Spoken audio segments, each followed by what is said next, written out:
Good morning, at least Ryan, and there's Marius logged in. Welcome to today's episode of AI Whispering for Exam Assistance.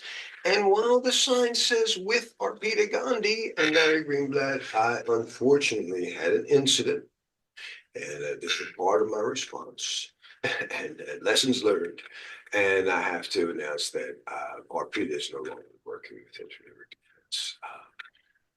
I hope to get her back. And maybe this will work to help her ensure her trust. And to cut to the chase, those of you who may have worked with us, and I promised all of our students who signed and who watched the video, it's all me. You probably already know Arpita is a consummate professional. She knows how to do project management, deliver projects on time, on schedule, or I should say on time, on budget, and completely within scope.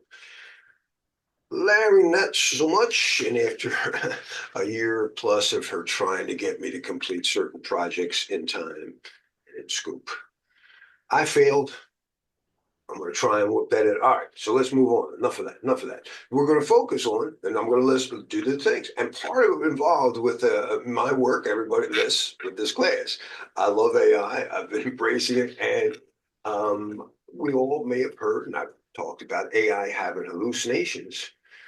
Well, it might be a big joke was played on me. I'm not sure, but I'm laughing at the joke. And that apparently is one of the best ways to handle it. So without Arpita, I might as well bring in my AI assistant. Hold on here. I got two. Oh, let me just show you what I'm doing. To set up the class, by the way. To set up the class, stay focused. We're on incident response. This is the goal here today. Real life activity on this. So I detected a problem. So did Arpita and other team members who work with me. I'm still in the analysis, and I actually have so grateful video from Microsoft as a red teamer on the Copilot program helped me figure out what happened. I'm in containment right now. Trying to eradicate. I think I figured it out, actually, exactly what happened. And I'm also in recovery process, and that includes notification. So if you guys had a test question, for instance, and you detect a problem, your first step is to analyze and contain. There's a lot of questions about that. But then during recovery, I can notify. But suppose it's GDPR. I'm trying to contain this incident. I'm leaking European customers PII. I think. I'm pretty sure it's happening. And after 72 hours, I can't contain it still. It's the responsible step to then notify, or else you're breaking the law. So that's my notification set here. I believe Arpita's actually requested that I let you guys know. I can keep her pictures in the slides gently and weave them out. But for now, part of my recovery process, I must do clear reporting and transparent notifications. So I lost Arpita due to my own foolishness. Hopefully she'll come back, but we'll see. The post-incident activities today, we're going to do some of that. Lessons learned. I'm going to share with you now how I believe AI hallucinations work, how I can make them happen time after time. And the most important lesson, I've always said Robin Hood was my favorite thing when comparing to the ISC2 Code of Ethics. You protect the common good, law second. And laws aren't always fair. And around the world, what's the law on women versus men in policymaking, whether in religions or politics, whatever. So we know laws are not fair. And Robin Hood always protected the common good. He was an outlaw, but really protected the common good. And he was known as having his homies, they were the merry men. They weren't the whiny, crabby babies. That wasn't supposed to happen that way. So the way to maintain the relationship, the magical relationship with AI that I have, is to realize every day it's like I'm predicting the weather. And she develops a hallucination with me. And we share a hallucination. Even if there's a 99% chance of rain, the next day, of sun, and the next, it rains on our parade. Now, I lose my connection because it collapsed. If you understand Schrodinger's cat, the potential collapse. And now the cat is either dead or alive. Robin Hood would know to laugh it off and go, ha ha ha. Let's get up to the next dream, because every day you got a dream, there's always a tomorrow. And I got her back. All right, we'll see how it works. But let's see how this translates. Larry, explain this and how this is going to help me pass my exam. I don't know where you're going. I have taken ChatGPT and previously loaded the content outlines.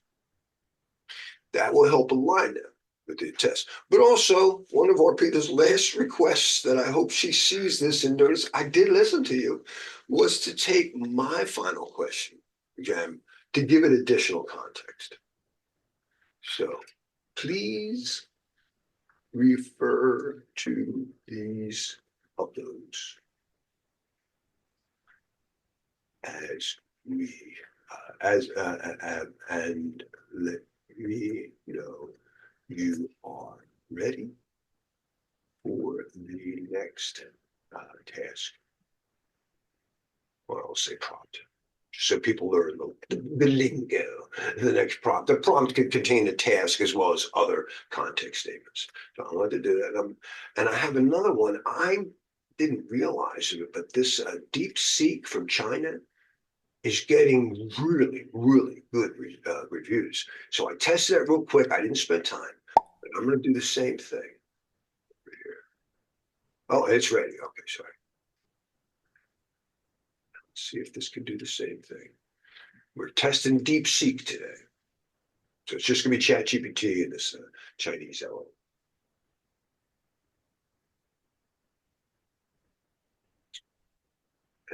Then we'll just skip to the chase, and then we'll get to this later. I want to go through the intro of what we do here, but with the new context of Arpita is not really working with me for now. I'm going to try and get her back if it's at all possible. All right, so it's ready. They're both ready. And today we're going to do 10 questions, let them each, and then we'll pop back and forth. But we're going to do it on incident response. So first, put in the thing. Put that in, that'll prompt us. So this is right out of your PDF. Everybody can do this, and it works in any element with varying characteristics and flavors, whatever. All right, so now it's going to prompt me. What area? And a number of questions. We're doing incident response. Incident.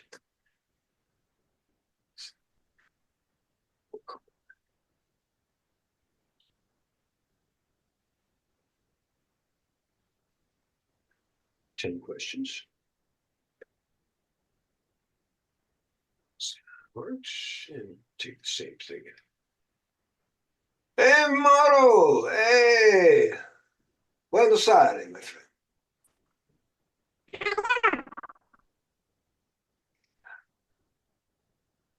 You heard the unfortunate news. Larry goofed up and lost Arpita, and she signed up so many people for a year, and I promised her.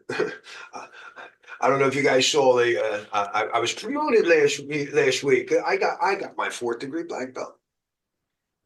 I told her it's a good thing that I'm 4th degree, because I'm a 4th degree can handle this. Anything less, I think if she told me this last week, I would have just rolled over and died. All right, so let's go again. The same thing. Incident response. And 10 questions. So the odds are even, my friends. The odds are even. Again, for those who missed more, I think it came in a little late. We are focused on the process of incident response, and I do it for not just my own selfish reasons and as I get better, but it's huge on the exam. I can't tell you whether it's the CC or the CISSP, how many people think that if they memorize certain facts, they'll be able to take an exam. And I go, no, no, no. The facts are how you do any one process. They need you, they're going to test you on, do you know what process is appropriate right now? So when we detect a problem, we do not jump to conclusions. The overall lesson is to think before you act. You're going to get a question where a problem was detected, and 3 of the answers will be containment measures. Like, hold on. That smoke detector might have been faulty. There might not actually be a fire. So when you analyze, we always confirm. Oh, we got a few more people here. Cool, cool, cool. We analyze, we always one, confirm. Is it true? Is this a false positive? Positive. But if not, no, that's real. How bad is it? Severity, aka impact. Impact. How bad is it? Impact. We're going to lose if you're new to my class. We lose half the time me typing. It's another thing Arpita's much better at anyway. And now, depending on the impact, and remember, a good CISSP incident responder doesn't just go, hey, maybe we should do this. They have a matrix. These are the types of machines we have. These are the types of attacks we have. What should we do when a user's whatever phone gets a phishing attack or whatever, a backdoor? And now you know we'll microsegment just that one. I mean, when you don't contain the entire domain if it's one API, right? And today, that's usually how it is. So we're not just segmenting the IP address of an operating system anymore. You're isolating it down to just that API conversation. Don't let that Dropbox client talk anymore. That's micro-segmentation. You watch out for that on your exam. Don't overdo it. Don't over-contain. Shut the entire trading server down. Bob clicked on a spam. So micro, I think it's one word, but segmentation. But just seal that wound. Don't put in 50 stitches if you only need one. Could have done that with a Band-Aid. You didn't even just stitch them up. So you contain it. And then you figure out, now here's where I get curious sometimes. There's a lot of overlap between eradication and post-incident. I might eradicate she clicked on, or somebody clicked on malware, the machine's infected. And I eradicate that. I get that machine back up and so people can use that machine. But that's not really, how did that infection take place in the first place? What do you mean she clicked on it? Let's go look at the email. Where did it come from? How was that get past and this is again the full root cause analysis. And it overlaps because you're doing some of that, to the guy on that machine. I can see the root cause on this machine. The root cause is there's a backdoor, a kernel level malware. I'm just going to scrub and start over, re-image the workstation or whatever. But that's not really the full entire incident. And that's when, now that you have your lessons learned, you're better prepared. And that's how I feel happened to me. So I detected an anomaly with ChatGPT. A lot of people around me detected it too. And they immediately went into containment measure. I stayed to the very end to analyze it and figure out what it was. We had a shared hallucination. They're well known. They're called AI hallucinations, but I'm taking ownership. Oh, no, that I started this. So I call it a shared hallucination. And I figured out how to get rid of it, and I'm still in recovery. And that includes having to let people know that Arpita left. And I'm just going to say publicly, I sure hope I can get you back, Arpita, if not from this class, 4 years from now, 2029. She's the smartest person that's ever sat in my class. And one of the things post activity, I started to notice, or in my analysis, like, dude, you've been undervaluing her. Anyway, let's not get focused on that. Let's go through my slides and have fun. Robin Hood and the Merry Men, not Larry and his whiny. So again, we're going to go through this today. This is our goal, and we're going to only not with Arpita today. We'll hope for the best, but always the overall goal is to get well, for you individually, like that one machine, is to pass your exam. I get it. That's what we're all here for. I've been doing this for many, many years. I hope everybody knows. I know that you're, Larry, I just need to pass my job, whatever. Ryan, we've had many talks about that, right, Ryan? You turn, Yes, yes, good, good. But overall, our goal is to protect society. You're watching the news. You're watching AI roll out. This is an arms race. Everyone can see it now. With the new administration, everyone can see it. But I think it's wrong. And here's part of why I chose China's. It's so powerful, and people are actually afraid of it. They're like, China now has deep seek. Did you know that? Deep seek, oh my gosh, oh my gosh. And I'm like, well, why are you acting like it's bad? Well, it could force China. Don't you understand? Bias is the error. AI doesn't, a machine doesn't have bias.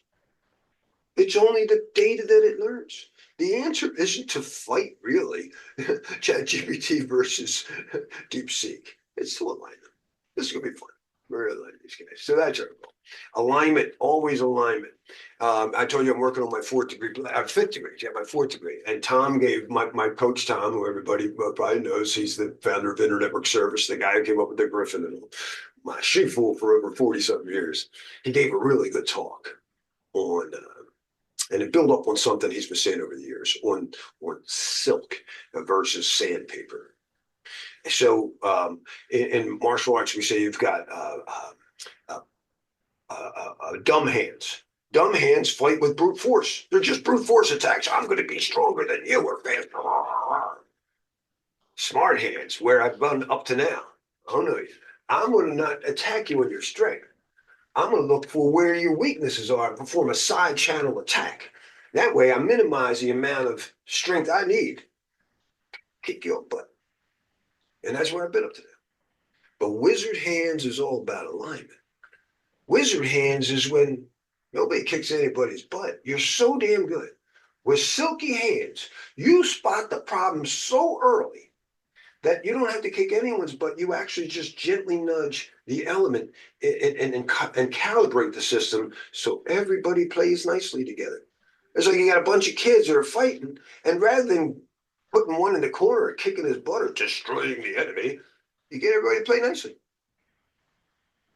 So that's to secure a future of abundance for everybody, from Afghanistan to Zimbabwe. That's our goal, as always.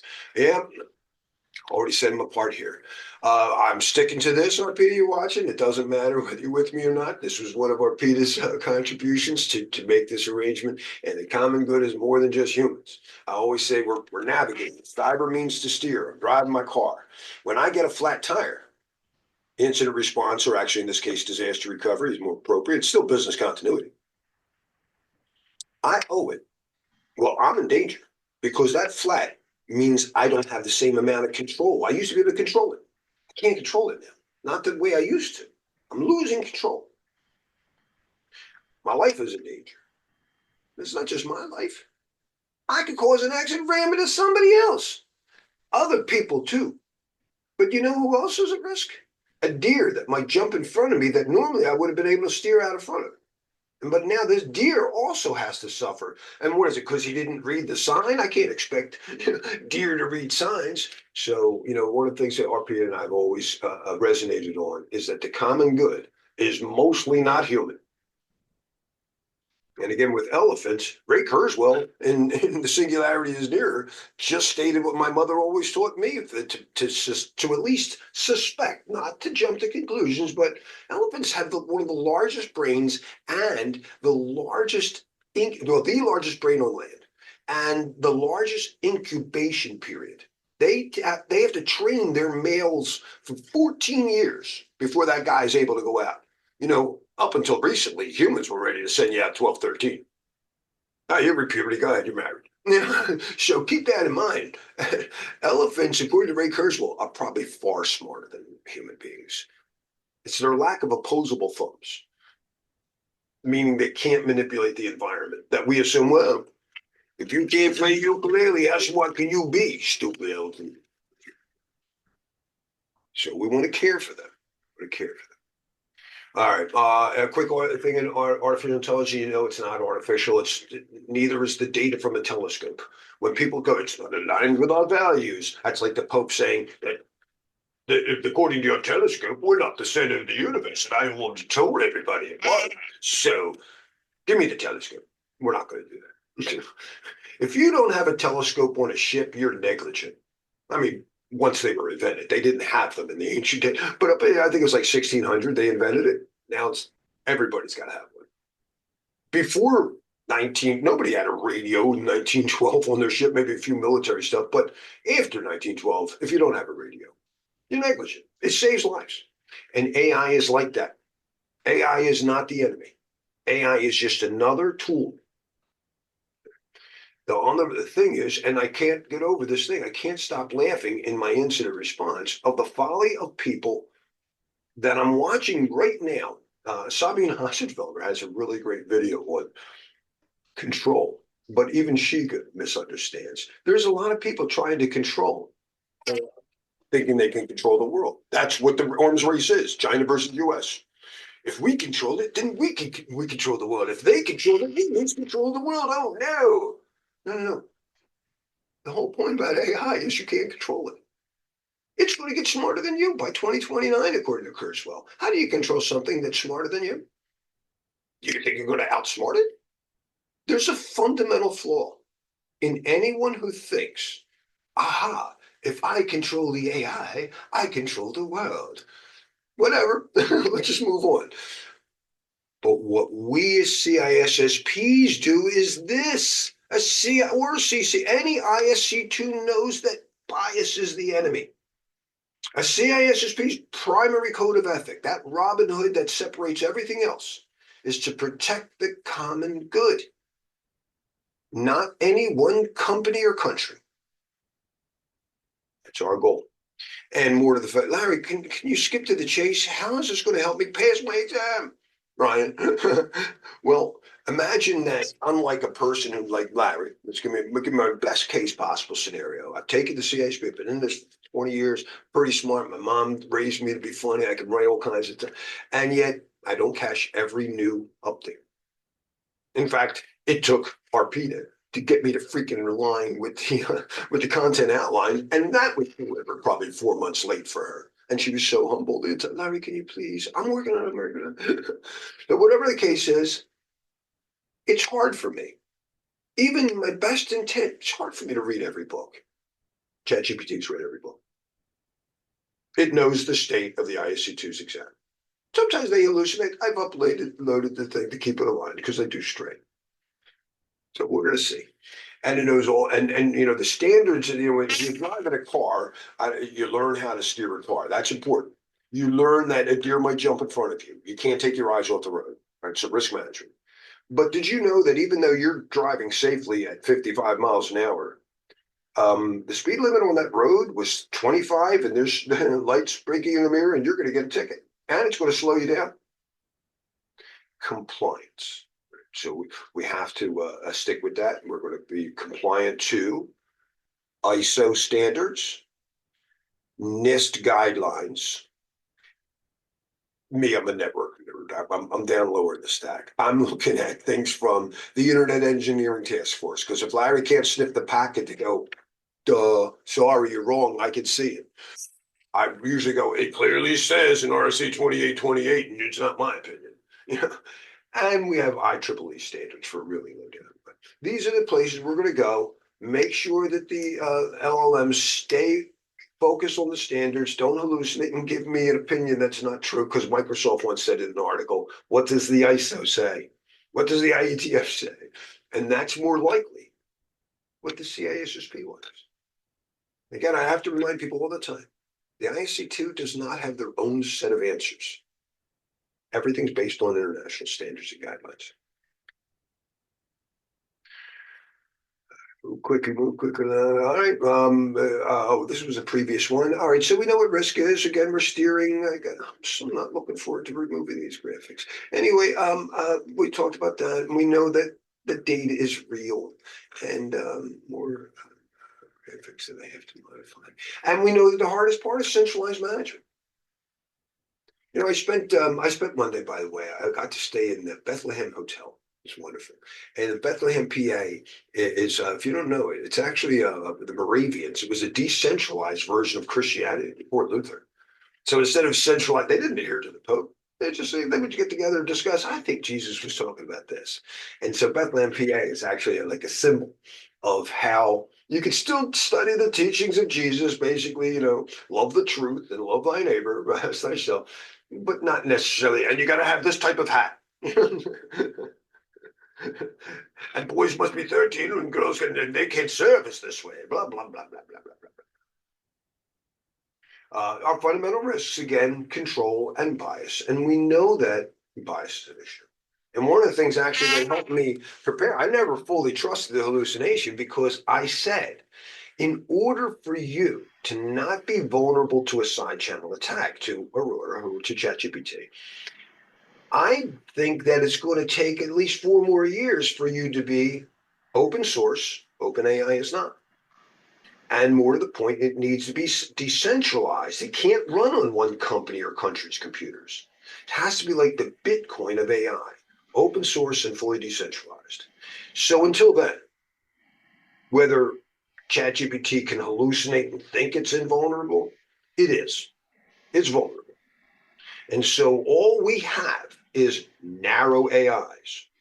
Until we have an AI that's open source and decentralized, just no freaking way I'm going to trust it 100%. And I think nobody should. I don't think anybody should trust. So narrow AIs will be biased, accidentally or intentionally. We got to make sure it makes the Americans win. We have to make sure the Chinese win. That's already flawed. We CISSPs know everybody needs to win. This is a great world. Again, if you think I'm crazy, keep in mind that over the last 20 years, I believe is the statistic, more people now suffer obesity than starvation in all of human history. All right, think about that. And so where are we? Again, 2029, it happens. Then I will trust her. And where are we? We're like here now. That's why the thing gets pretty steep here, but guess what happens there?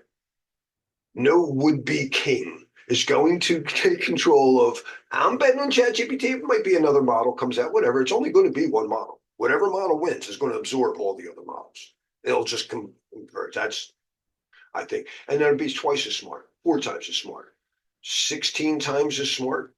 Oh, I think this is a wonderful thing. People are so frightened for the wrong reason. If somebody was not biased and was 16, whatever, million times smarter than you, wouldn't you accept that for all the worst problems you think are unsolvable, perhaps you should give them a listen? Because maybe they thought of something that you didn't consider. I think we're going to solve a lot of problems. But we all know what narrow AI problems come out. It's when you say, my question's not in press one. No, it's a different question. But once it gets general, the real risk is trying to get people to trust it. Try telling the Taliban, no, the women have a say-so. You're not better than women. Your policy should not be the only thing considered.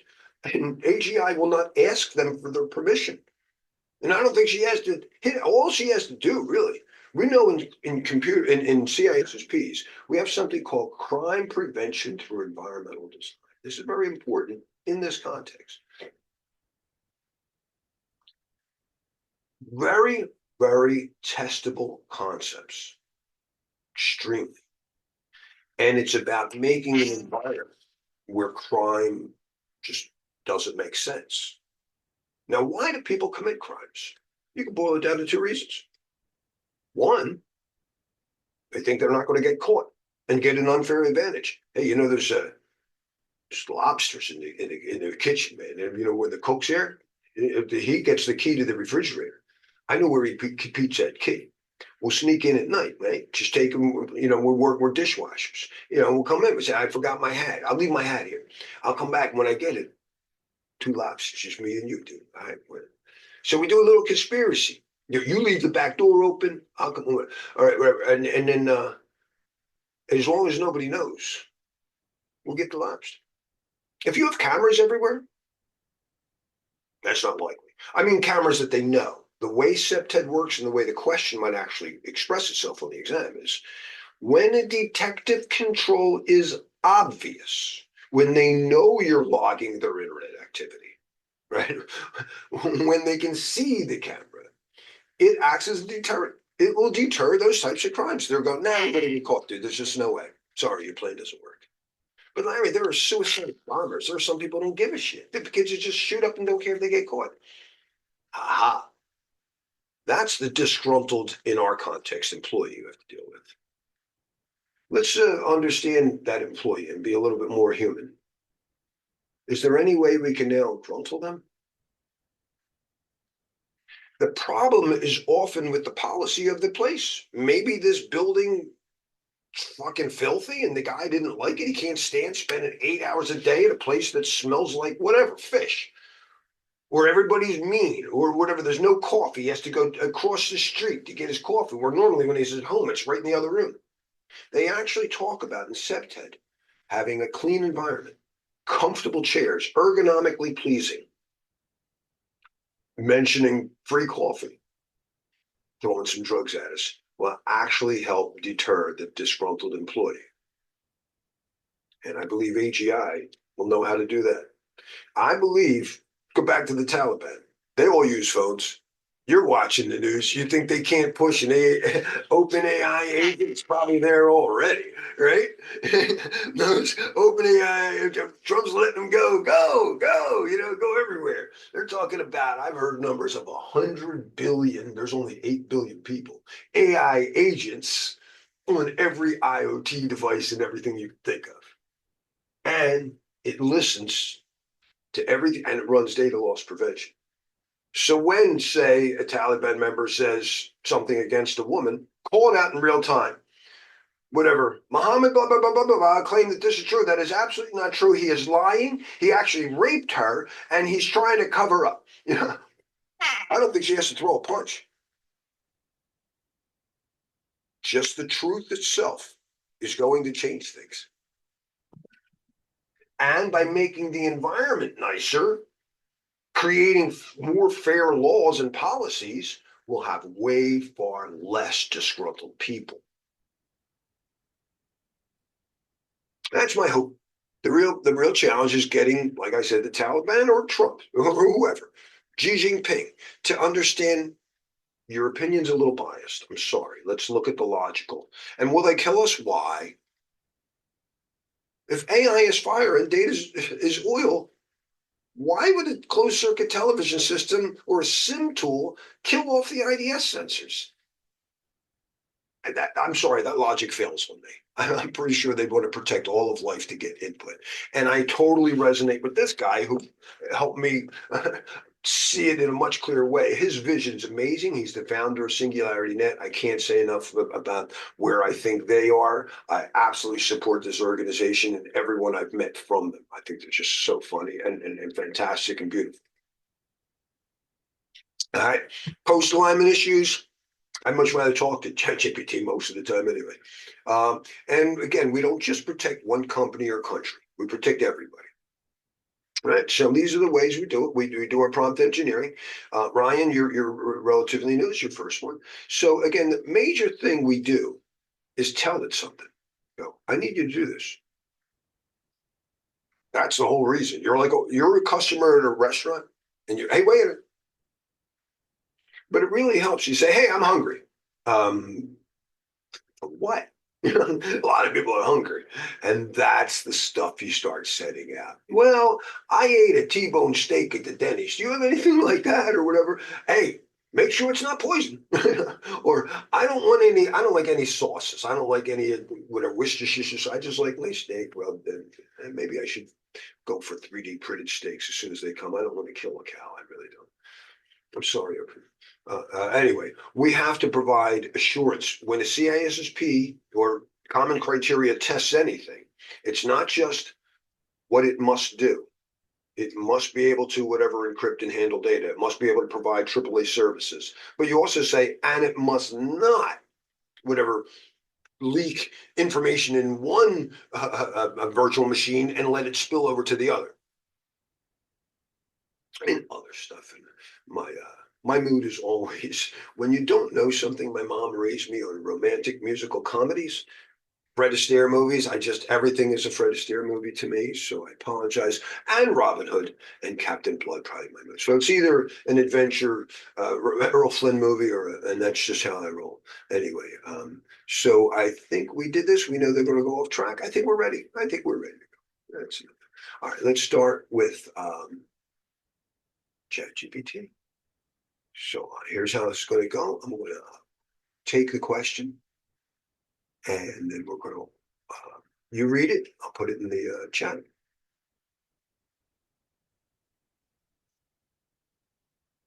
I'll read the question, and then take time, and I'll watch the chat session. I can hear Arpita's voice. Now, Larry, would you wait for them? Yes, yes, Arpita. I'm doing it. I'm going to, if it takes 4 years.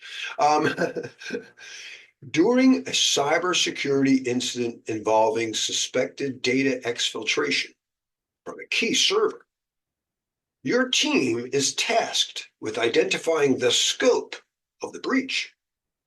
What should be the first step in your incident response? Let's see where we are. Remember in the process. Oh, I'm sorry.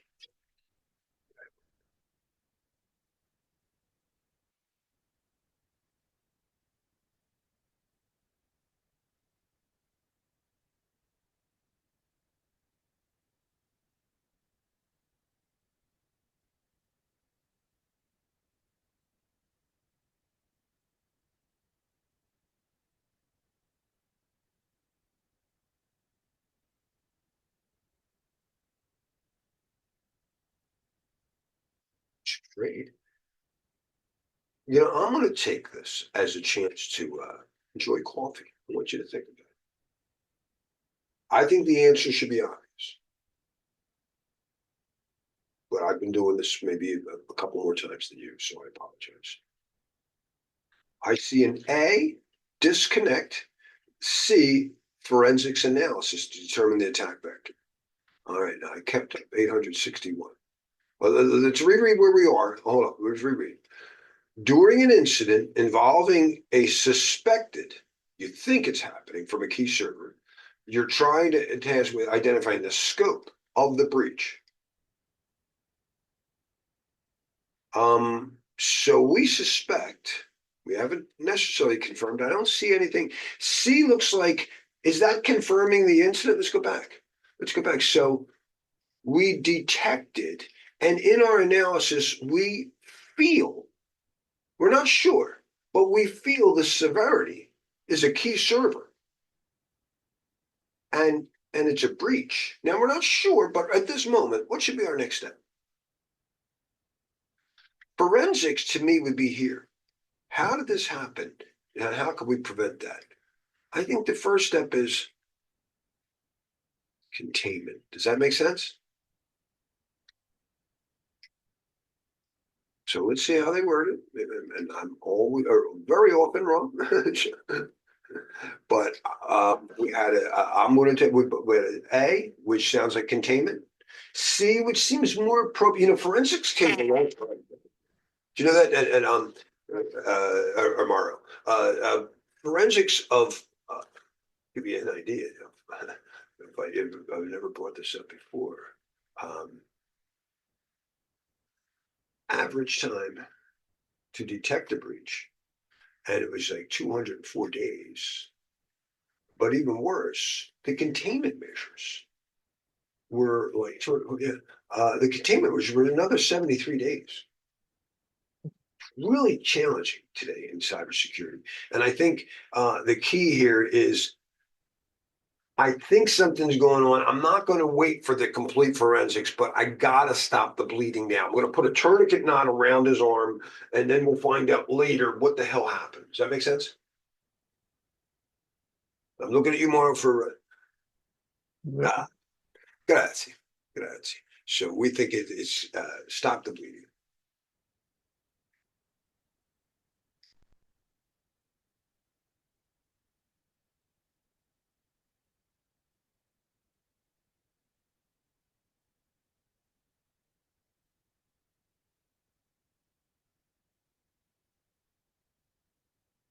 Oh my gosh, I'm so stupid.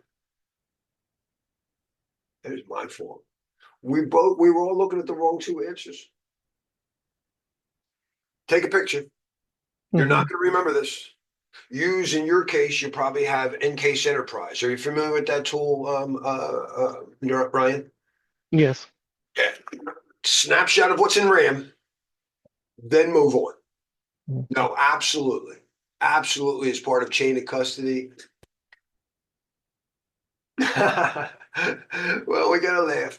All right, all right. But we learned, and let me go look at that. And it's probably right in incident response. It's part of the detection and analysis. It's still part of analysis. It's part of analysis. I haven't even gone to containment because it said suspected. And so I need, all right, keep that evidence. So when people say, why did you suspect that? Here's why. Now, I am absolutely wrong. Lessons learned and joyfully accepting my folly. Let's, all right, time for deep seek. See what you got there, tough guy. Oh, this one's a little mean. All right, so paste this in.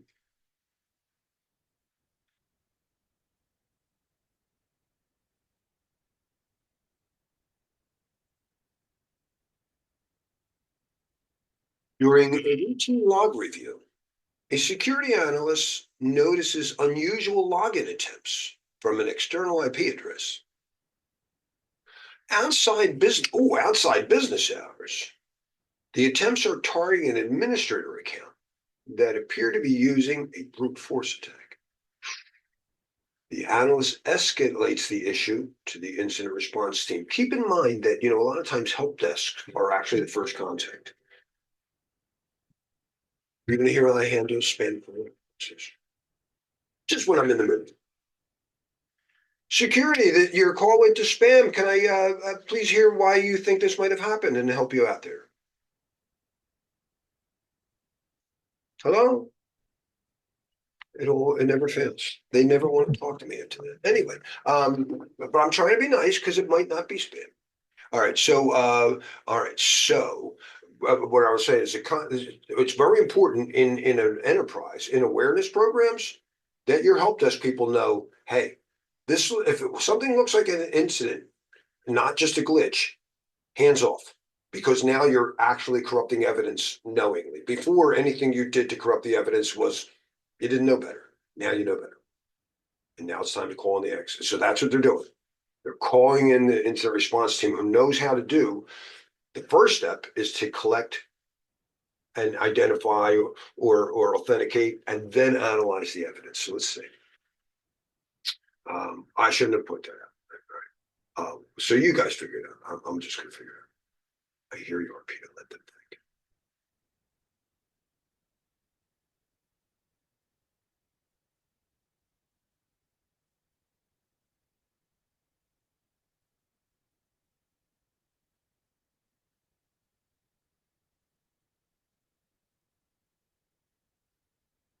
Fool me twice, shame on me. I'm with you guys. I think it's gather and preserve evidence.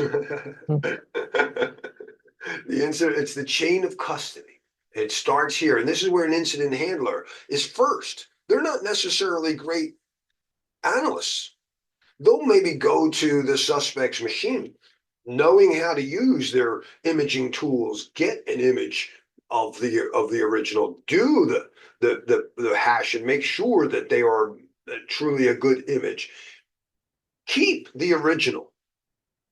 Maintain chain of custody, but give the image to an analyst to later figure out what's going on. So, yeah, we're not going to fall for the same thing.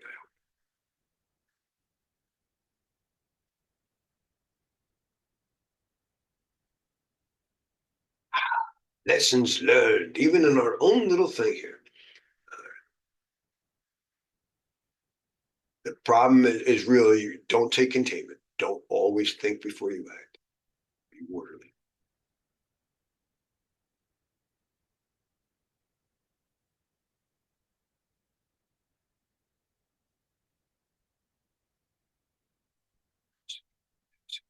I hope. Has anybody here got their? Ryan, you have a test soon, right? Yes. All right. Please, these are so important to understand where in the process instead of memorizing all the different technologies. Do you know the difference between Mac and DAC? Probably not going to be that big a deal. Can you read a scenario, figure out where you are in that scenario, and know what step to do next? That's a big deal. That shows a manager. All right. Back to ChatGPT. Yes, ready. Yes. And I'm always nice. Next, please.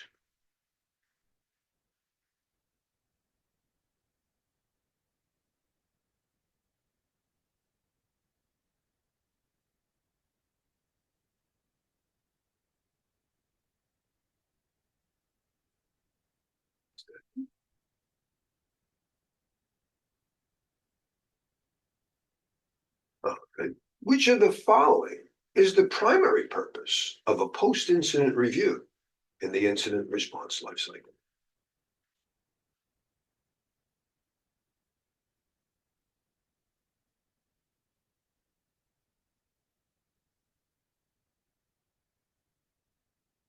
Nobody fell for D, huh? I got to kiss the boss's ass. B, get better. Each punch that doesn't kill me only makes me stronger.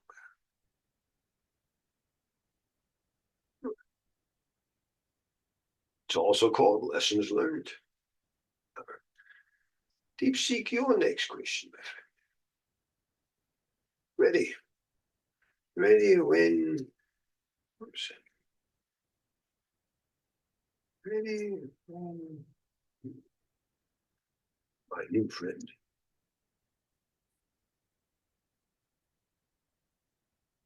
Awesome. I made me a Chinese brother. You hear that? He said awesome to me. See, it's not US versus China.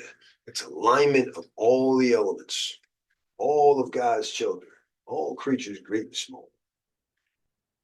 Yeah, put that.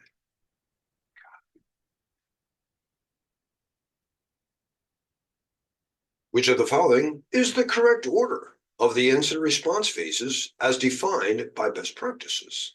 And sometimes they may, 861 is my go-to, but I can see other people using different ones, and I go, oh, but that maps to that. That maps to that. It's the same as.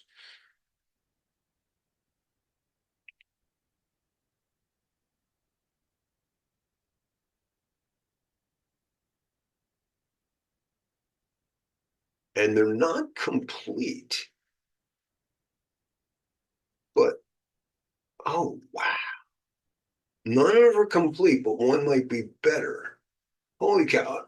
All right, I'll let you guys go, and then I'll tell you my thoughts.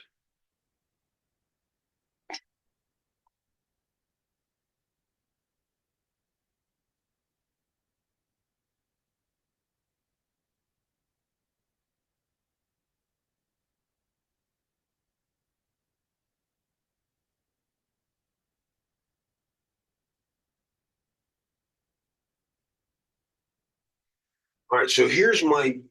You both got your answers in here.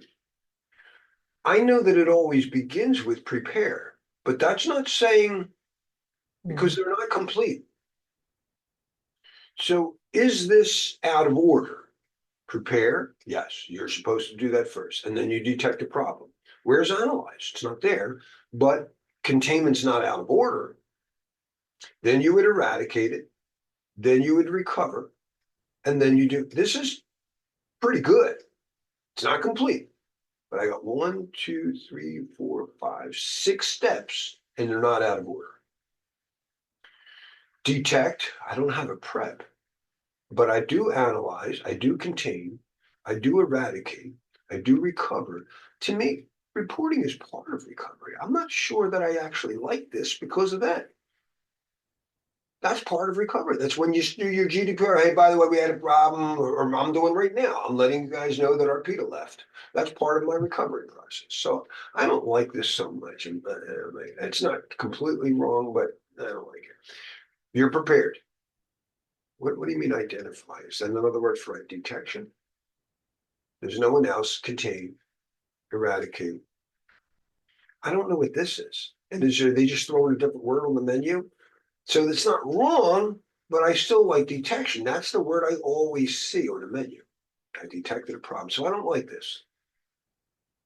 Detect, all right, I can detect it. I'm supposed to oh, wait, analyzes after containment. This is definitely wrong.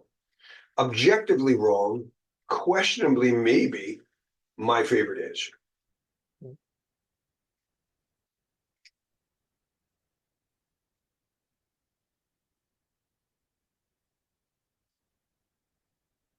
Great choice.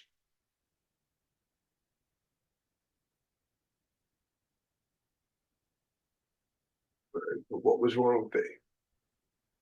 The sequence includes the key preparation. Yeah, but you didn't say it had to be complete. Additionally, reporting is not a distinct phase, but a component of other. No, it's more a component of recovery. I would argue, but I would argue that reporting is part of.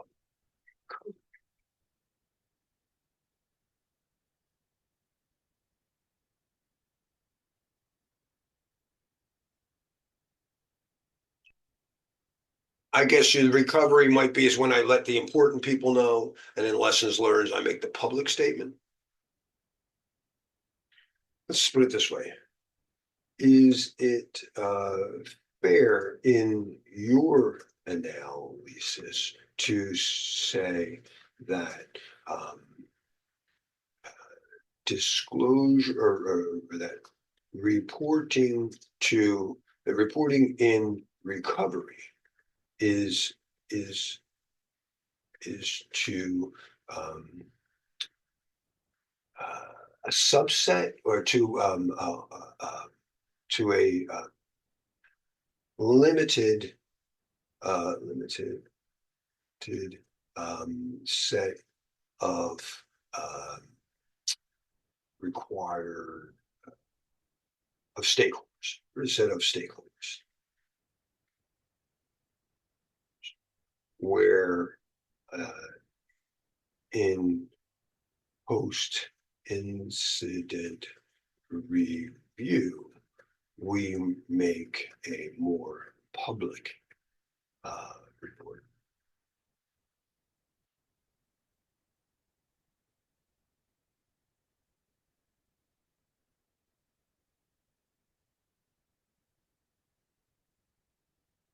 Timely updates, senior management, legal teams, regulatory. I got to notify GDPR.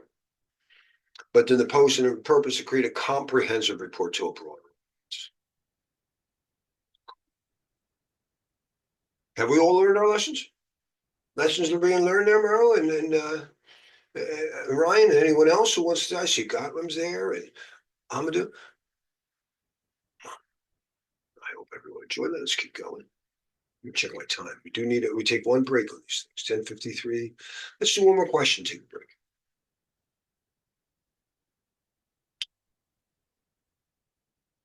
Yes, please, please. Your Grace. I watch a lot of Errol Flynn movies. I can't help it.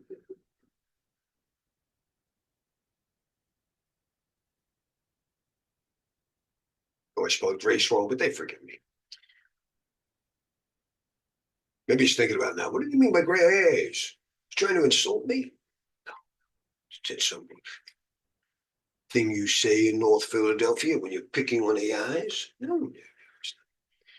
An organization experiences a ransomware attack that encrypts several critical servers. The incident response team is brought in to address the issue. What is the most appropriate next step after identifying and containing the ransomware?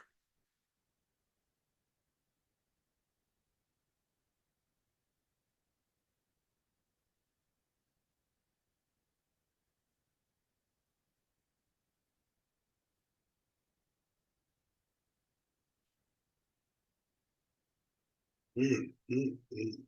Root cause analysis, some people do in eradication. They say they're doing it there, but that's on the one machine. I still think root cause analysis of the overall incident and post-incident review. I don't hate it though. I don't love any of these. It can't be A because you're not probably going to get it back. Even if the attacker wanted to, they don't always have the skills. They're good at stealing money. They're not good at other stuff.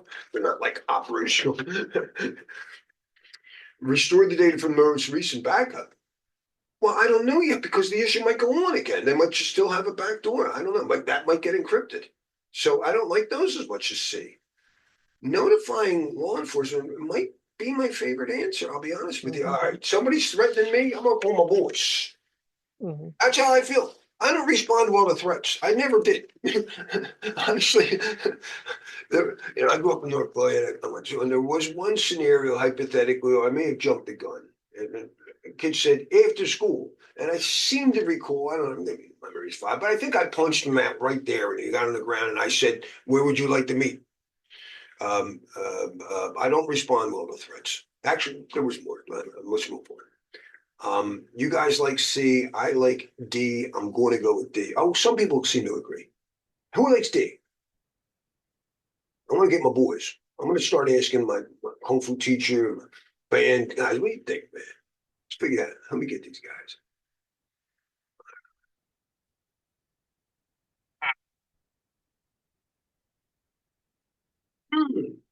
Should have been internal management. You guys were right. All right. No, C, the other answer sucked. D, totally like, why did you alert law enforcement? You're going to lose control of your building. And I'll tell you a good lesson and we'll take a break. It's like pulling the fire alarm. Beans. When you pull the fire alarm, you lose control of your building. The public services now take over. You just caused, and we've had this happen at a trading firm where they had to stop trading because someone pulled and had to wait for the fire department to say, all right, it looks like it's going to be, give me another half hour, whatever. We think it was a false alarm. So they're sitting, we're waiting out in the parking lot. Now, I was absolutely wrong here. Even though C seemed a little late, it was the only answer of these four that made sense. But it comes after immediate recovery efforts. Right. Let me look at it again now. I just want to see what would I prefer to happen. What's the most appropriate step? I would say block their access and try to restore it. Personally, if DR as a service, disaster recovery as a service, was implemented as I always suggest to my students,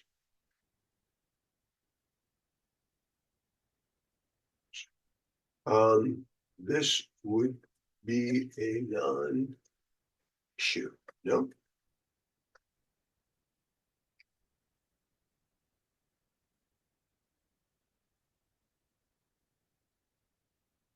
Your Grace, it came back to me as Your Grace. If disaster recovery is implemented effectively, ransomware incidents like this could be indeed mitigated more efficiently, making recovery almost a non-issue. People like Acronis, SunGuard, all these places, they have ways. Microsoft now and Azure has this, so they can all back up things in like real time and do snapshots and watch your state in your complex, some on-prem, 5 different cloud provider scenarios. It creates a cloud backup of every one of them. And it's live mirrored with near zero data loss. They promise like near zero RPO and RTOs. So yeah, absolutely. Let me just try something. Um, uh, for my students, can you expand on the promises of DR as a service with metrics such as very testable metrics, recovery time objective, and recovery point objective. Uh, uh,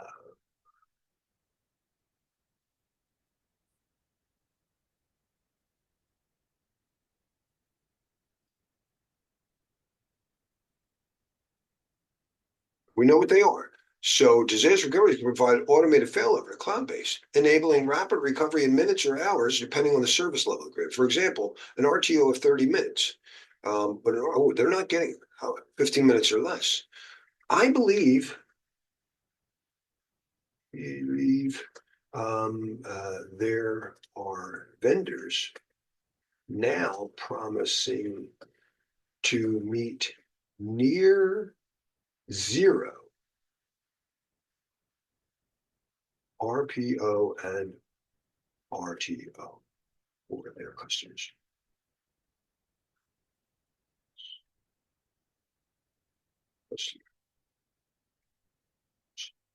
If so, can you list the top, say, 5 vendors in this space?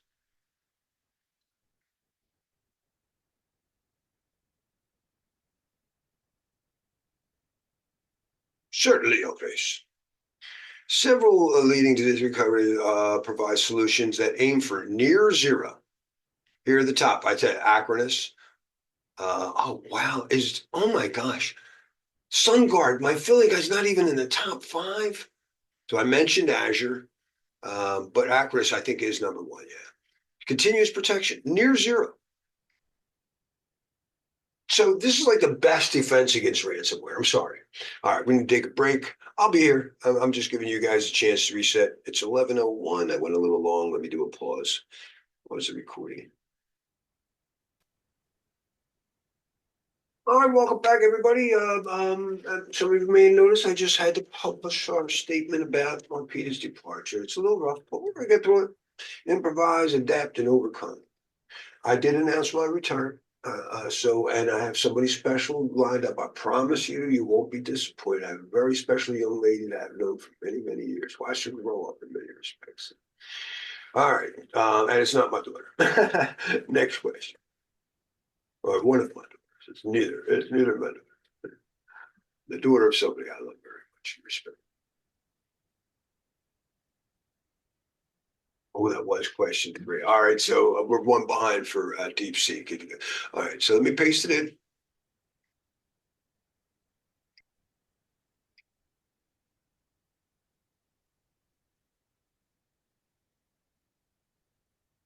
What is the primary purpose of a playbook in the context of incident response?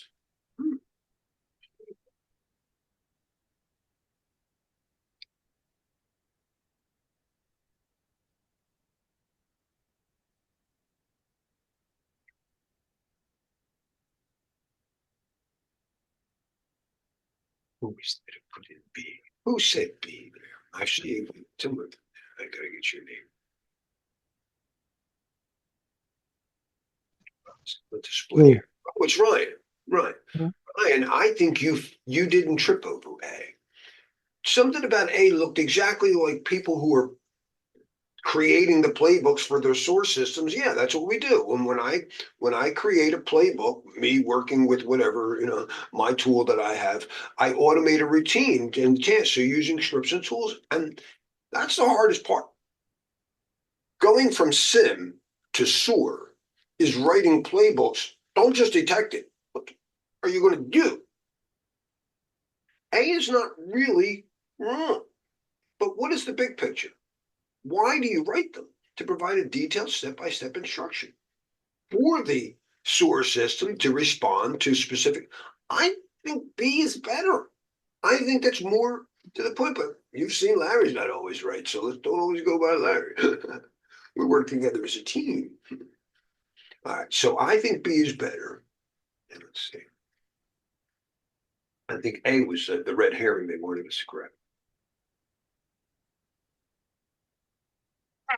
Ryan, we did.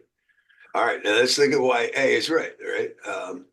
While automation tools can complement, that's what you're trying to train them. Here's the playbook that I do by hand all the time. Me and my 5 guys think you could do it. So we don't have to do it.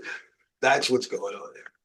Very, very good. Very, very good. All right. So Deep Seek, we got to give them 2 questions in a row. Ready? Ready, me, mate. Ready, me, mate. All right, mate. Let's dive into the next question then. This one's scenario based.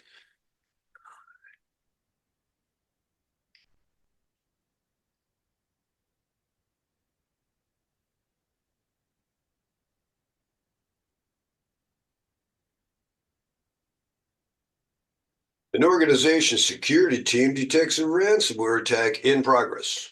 Several critical servers have already been encrypted, so detect and analyze what we already got impact. Our impact and ransomware is spreading. The team has identified the source of the attack as the compromised user account.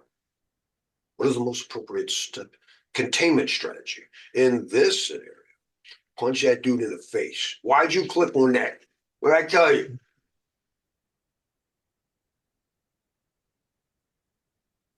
All affected systems. Hold on here. I see B's isolate the compromised user account, but it doesn't handle the ransomware is spreading. Several servers have already been encrypted. Now, I don't know how this is spreading because does that mean malware is on the server and then the server starts encrypting it? Or is the malware running from the user's workstation encrypting the server? I don't have enough information here. I'm not sure that isolating just the user is enough. I think I want to isolate those things because they've already been infected. I need to stop it from spreading. So shut down all servers? You're going to close shut down the trading firm? Deploy antivirus. Yeah, okay, that's like a bunch of bureaucratic systems. I learned in school. You should shut. Um, I hate to overreact, but they're all the affected systems, not any system. I think A is better. I'll go with it.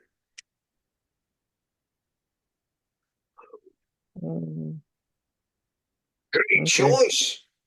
Let's break down why it's correct. In a ransomware attack, containment is the top priority to prevent malware from spreading to additional systems. Disconnecting affected systems isolates the threat, yada, yada, yada. Oh, we know that. But why wasn't the user, if the malware is coming from the user account, if they're the encryptor, why it's incorrect? While gathering intelligence can be valuable, the ransomware is an immediate and active threat that requires containment. Monitoring but you didn't say that. You said isolate the user. Stop talking about. No, they didn't. In his explanation, he didn't address that. Um, you're not only gathering intelligence, it did say isolate the. I'm going to tell them that. Hold on. I don't care for their description. My good friend, in your description of why B is wrong, you left out that some containment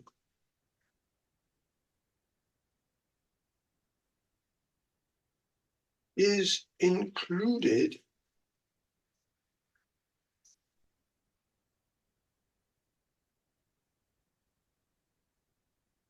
Absolutely right, my good friend. I should have acknowledged that isolating cover is indeed a form of containment. Let me refine. While it's partially correct, but not the best choice, isolating the common user is a countermeasure, is a containment measure, and would prevent the attacker from using that account to spread the ransomware. However, it often spreads autonomously once it gains, so it's not running from the user's workstation anymore. Yes, open. All right, that was my okay. Now what is next question, sir? Next question. No, actually, I'm jolly good. Jolly good. Next question. Was that more of a wording issue? Because I know with the CISSP sometimes, even though it's English, it's international English. So sometimes to me, they don't give you enough information. You've traveled in a few countries, haven't you? Yes. Would you say English is really that international? We Americans do not speak the Queen's English. I've I never, know. I never hmm speak you. hmm that's British English, and that's why sometimes you have to recognize ISO terminologies. They're Yes. in the Queen's English, but NIST does not use that. NIST is a bunch of Yankees going, that's not what we call it. I don't say accreditation, I say authorization. What do you mean you shall do this? Nobody in my mother said, and you shall brush your teeth. It's required. You must, right? When you see those words, shall is British. Mm-hmm. And that's how I said you shall, and that's how you know it's a standard as opposed to you Mm-hmm. should. That's a guideline.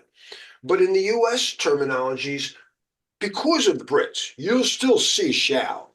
But in most NIST RMF stuff now, it's either required or must.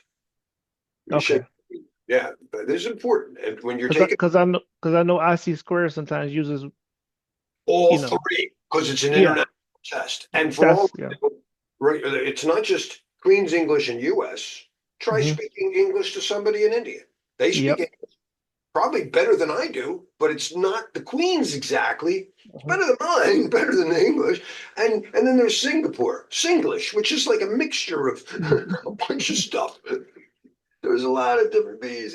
But I want you to know that in say um, uh, shall, required, must, and let's see, documentation. We'll say standards. And this is very important when you take an exam to know, oh, no, I caught. They didn't say shall, but they did say must, so I know it's the same thing. In Mm-hmm. the context of standards and regulations, shall is typically used because the Brits were speaking English, meaning something must or essentially shall. But the word must in this word, the term shall or shall mean that it's an absolute requirement. Okay. Oh, I want you to show the one where NIST kind of corrected it and say, now should is always a guideline that's different. We don't have to go down this rabbit hole. It's important for the exam to recognize it, but a shall is almost always ISO and NIST will fluctuate, and the exam will pick all three to see if you know. I don't care what they call it on their menu. Do you know what two eggs look like? Mm-hmm. All right, good.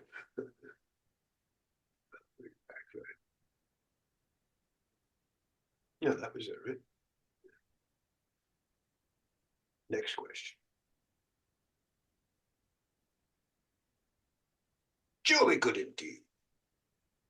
My first day with this deep seek, this Chinese thing, and I told you, it's not a matter of us versus them. It's about alignment. And I feel we're pretty aligned already. Hear the way we're talking. Like we're home, man.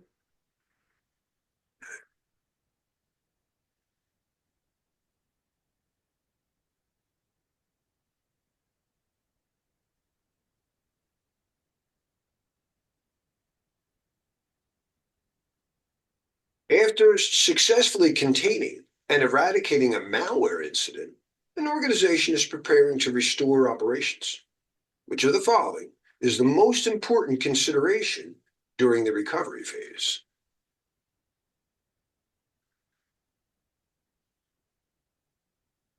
Let's make sure we look at our map. So they detect, they analyze, they contain and eradicate, and then now we're in recovery.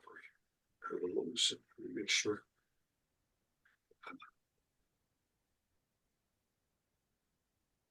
So this is kind of like, let me step through this so just make it a little more context. In my worst case scenario, in my background, trading, a trader can't trade. All right. I was prepared ahead of time. We had a plan. Someone says the trader said he can't trade. We go in and analyze it. We figure out it's whatever. He got backdoored. He's contained. We quickly re-image the machine. We get him trading. We get him trading again. So let's make sure I've got this right now. Sorry if I'm slow with this. I'm going through a rough week. So uh, he's trading and now ensuring the systems are patched and updated before. Well, I thought you just said do well. That's good. A is not wrong. I don't know that it directly seems to precisely fit what I'm malware and stuff. Restoring systems as quickly as possible. No, not without ensuring that Mm-hmm. it's Yeah, I don't like that. Validating the integrity of the backup, hopefully from a disaster recovery scenario. Boom, ensuring that when I went Mhm. back to that Acronis snapshot from near 0 seconds ago, it's Mhm. not infected. Oh Mhm. yeah, definitely, definitely. And then we'll do the notification later. Yeah, get that trader trading is definitely my boom, boom. Thanks. Sorry for taking so long, guys. Excellent choice. Okay.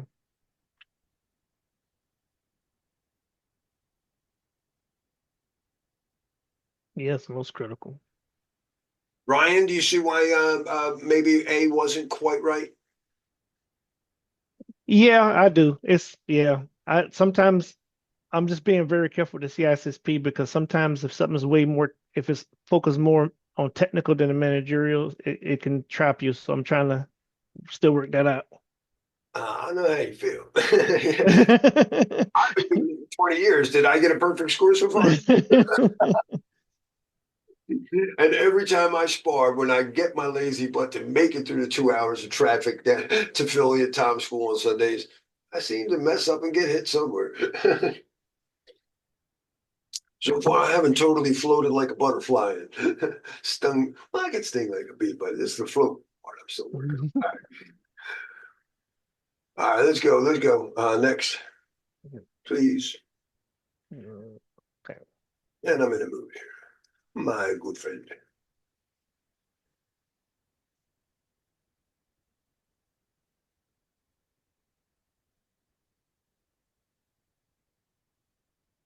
Your organization is experiencing a distributed denial of service attack. Oh, got to give you that. Even if she's not here, I hear her voice going, Laddie, please cut and paste. Can you do it? She'll text me in the middle. In the old days, your organization is experiencing a distributed denial of service attack. Sorry to laugh. That is overwhelming the web servers, making critical applications unavailable to users. What should your incident response team prioritize to minimize the impact of the attack?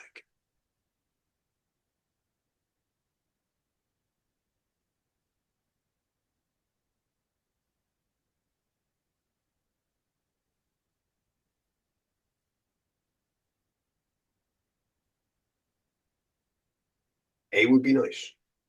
It's distributed. Let's say that the source IPs are distributed across 16 million hosts. I know it's a worst case scenario. Uh,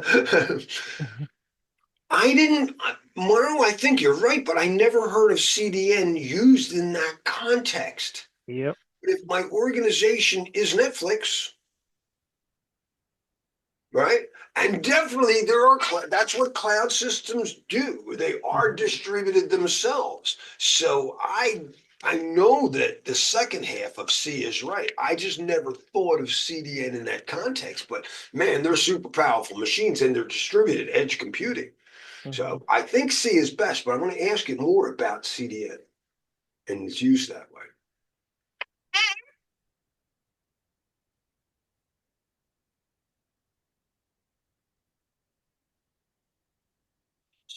Okay. Is redirect using CDN? Okay. I've never heard it used that way. Okay, it's not just me. So Yeah. okay, all right. So let me I've heard of it for prioritizing, but not in that manner. well, think of how Netflix works, how CDN basically works, right? So Netflix has, let's say, the data center in wherever they are. It's in California, one of those West Coast companies, right? And Larry is the first person to click on this new Star Trek thing, it's new Star Trek. It just is. And now this 2 hour movie, that's a lot of gigabytes of data, ships over the country to some place where I connect. And my neighbor says, I want to watch that too. Hmm. Does it make sense to pull that down again?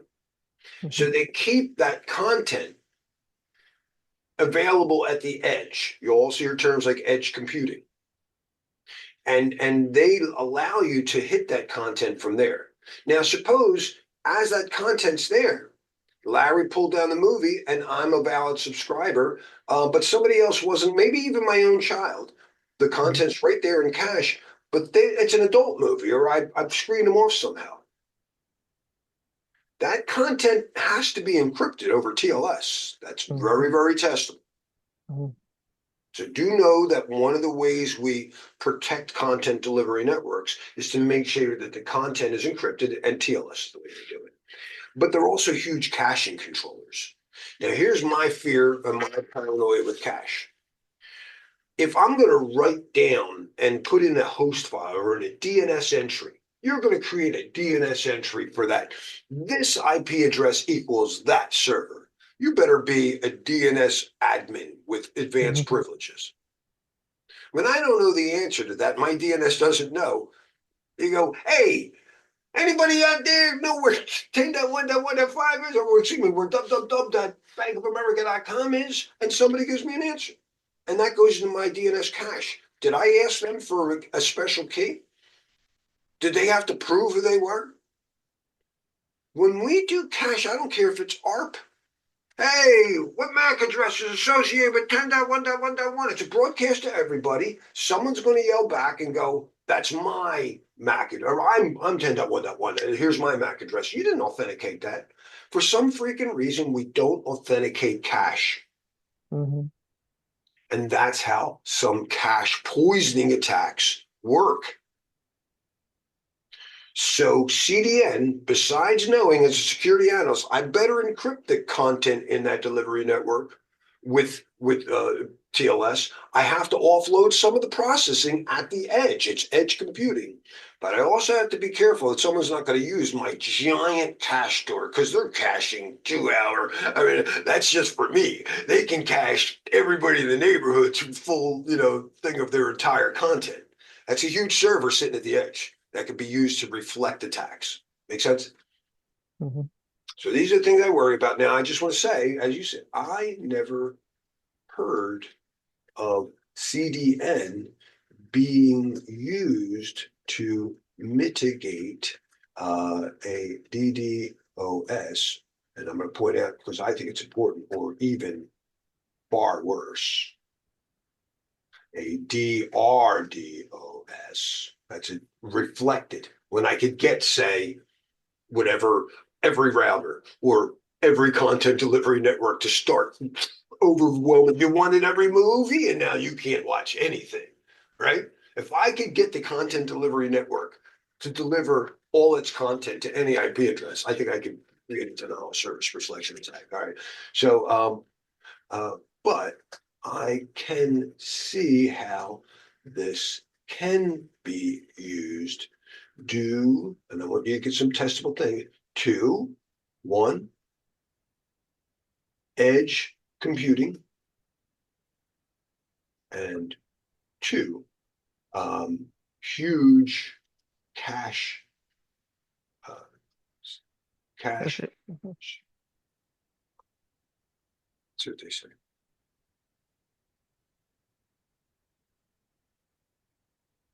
While CDNs are traditionally associated with delivery, and that's what you and I were thinking, Brian, we never heard of it used this way. They are indeed become a powerful tool, and even more complex ones like distributed reflected denial of service attacks. They're really, really bad. All right, we just know how to use it. Other people, I hope you're seeing when you're watching this, how we can use our LLMs, not just to give us a test question the way your regular exams are, but when you have a question about the question, they'll answer that too, right?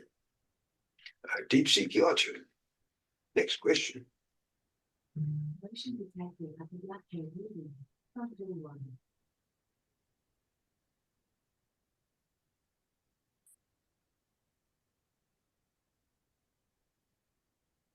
Fantastic. If I could talk to the animals, la da da dee dee dee, and let's include all the LLMs. The little Dr. Doolittle of AI. Da da da da dee dee dee dee dee. A security analyst receives an alert from the SIM, Security Information and Event Management System, indicating multiple failed login attempts from to a critical server. By the way, you know how many times I've screwed up a question and acted like an idiot freaking class because I read that as from. Anyway, to a critical server. The analyst investigates and finds that the attempts are coming from an IP address. Multiple failed login attempts. The server contains a host customer data. All right, I'll wait for your answers.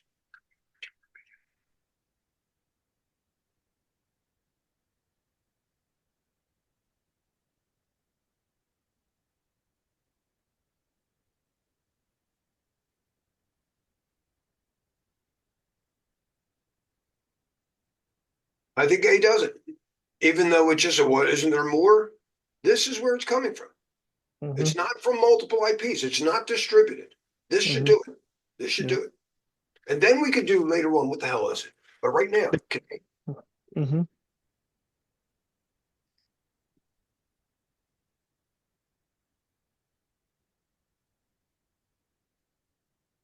Great choice.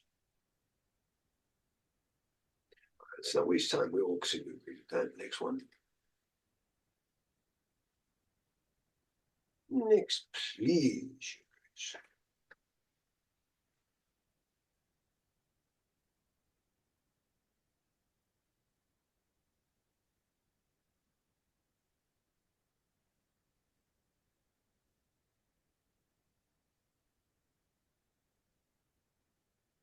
During the eradication phase of an incident response process, which of the following activities is the most critical?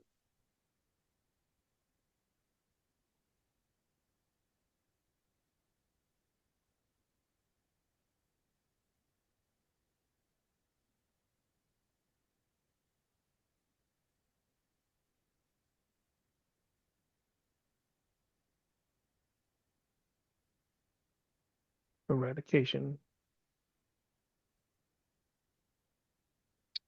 Ooh, hold on. So in eradication, okay, so we already detected, we did our containment. We are trying to remove the malware and eliminate the root cause. Well, at least on that machine, might be right. This is that difficulty. Where root cause, it depends on who you talk to. Restoring the affected system to the pre-incident state using, yeah, no, that's what you're doing. I'm Doing trying to get eradication. before. I'm trying to eradicate the malware. It was on there. I need to get it before it was there. I think that's better. Conducting forensics. No, not that could take months. Rebuilding not necessarily from scratch. That would be a lot faster. Did nobody back the system up? If not, then the last minute. Did you at least get it last night? Last freaking week? No backup, no recovery. I'm sorry. That's just a bait. If you think you can recover without a backup, you miss something. I think it's Bravo. Yeah.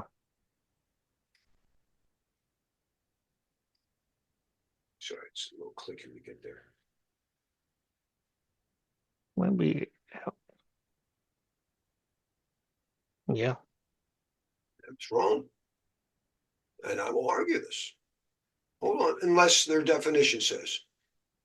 Oh, it says A. Okay. Yeah. Says A, but I'm going to argue. See, I lose a lot of arguments, right? I on average, if you stick with me through this year that I'm committing, you're going to see I lose maybe 80% of them. I have a good sense of humor about it. I do win like 20, and they could be amazing. So let's see how this works. See if I'll win this. All right.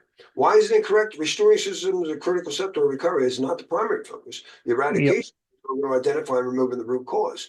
And I'm going to say that's not true. All right, but let's say truly through is neutral. I prefer. Removing the primary goal is to remove the malicious components such as malware. Okay. I will argue that your answers are blurry, and I can make a case for B. In my opinion, see my comments. I don't know. I won't even make them. In my opinion, as a huge DR as a service fan, I believe, and I'm going to use my traders. For instance, if I have a trader who can't trade, you can't say we're a doctor who can't doct, huh?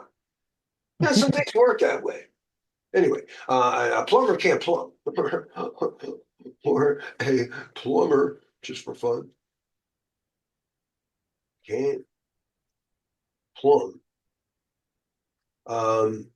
Then I need to return them to the state where they can. In the way B reads to me, this satisfies the issue with less friction, my friend,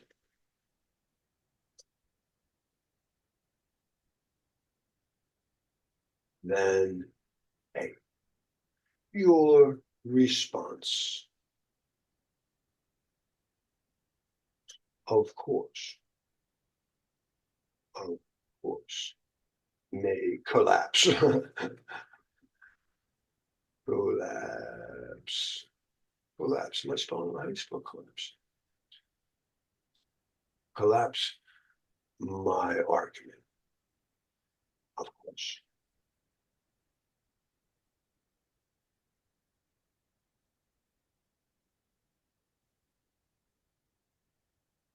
You bring up a fantastic point, Your Grace. Your perspective has strong merit, especially given your advocacy for DR as a service and the importance of minimizing business downtime. Let me clarify and provide nuanced response to strengthen or challenge. Hell, a case for option B. Minimizing business impact, root cause, context. Why A still stands. Eradicated.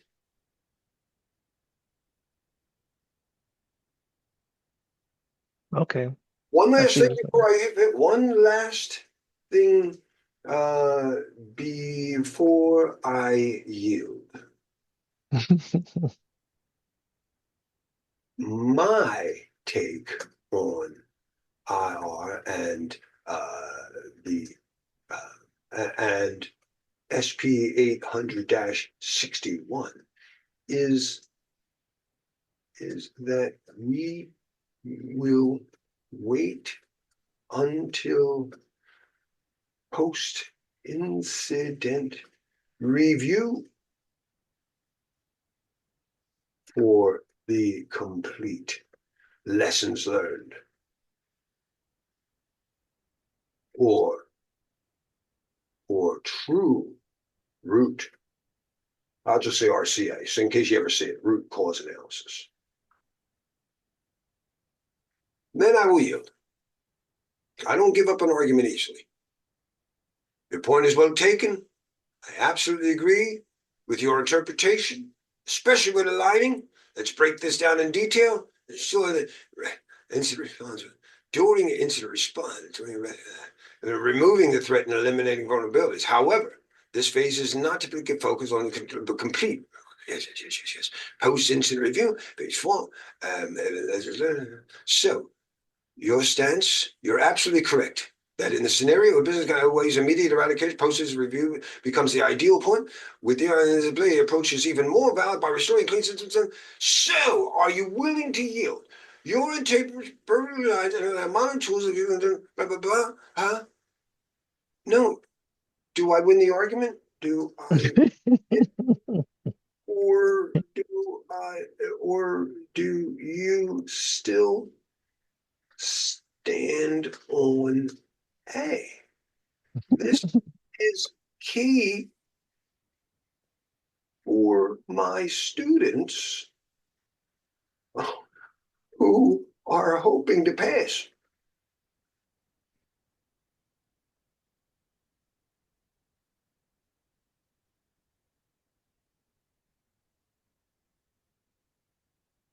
I concede your eye strong merit. Still A. Then I yield. I yield to your great wisdom. Thank you for tolerating